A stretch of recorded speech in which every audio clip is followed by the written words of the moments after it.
Process है, plus में जो वोटर आईडी कार्ड है उनको क्या कर सकते हैं, बेहतर किया जा सकता है। तो ऐसी कई सारी चीजें करी जा सकती हैं, लेकिन कुछ चीजें ऐसी हैं जो क्वेश्चन उठाए गए वो लेजिटिमेट नजर नहीं आते हैं। जैसे कि आरोप लगाने के लिए सिर्फ आरोप लगा देना कि भाई 3% वोटिंग क्यों बढ़ गई है, तो वो कह रहे हैं कि आपके जो रिप्रेजेंटेटिव होते हैं वो भी तो होते होंगे, पहले उनसे तो पूछ लो, पहले उनसे तो पूछ लो।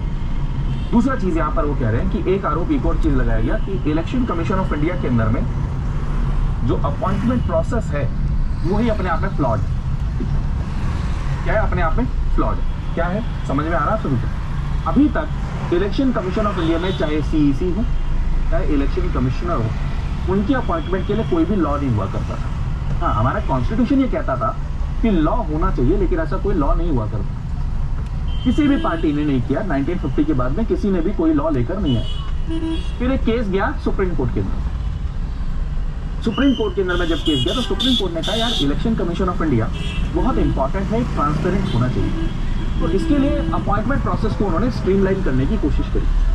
स्ट्रीमलाइन करने के लिए उन्होंने क्या किया, कहा 3 मेंबर का पैनल बना देते। 3 मेंबर का पैनल क्या बनाया उन्होंने, सबसे पहले कहा कि भाई साहब इसके अंदर में पीएम होंगे, चीफ जस्टिस ऑफ इंडिया होंगे एंड लीडर ऑफ अपोजिशन होंगे इन लोकसभा। ये 3 मेंबर मिलकर सीईसी और इलेक्शन कमीशन के अंदर में क्या करेंगे, अपॉइंटमेंट करेंगे। ये चेक करके उन्होंने कहा।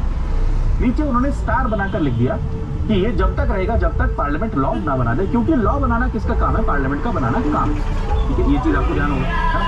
मतलब उन्होंने नीचे लव लेटर लिख दिया था कि भाई आप ऐसा ऐसा कर सकते हो। ठीक है, तो वो ये कह रहे हैं कि उसके बाद में पार्लियामेंट लॉ लेकर आई और पार्लियामेंट ने 3 मेंबर का पैनल तो रखा, लेकिन उसमें पीएम है, leader of opposition in Lok Sabha है, प्लस में एक कैबिनेट मिनिस्टर, यूनियन मिनिस्टर। तो उन्होंने सीजीआई को हटा दिया।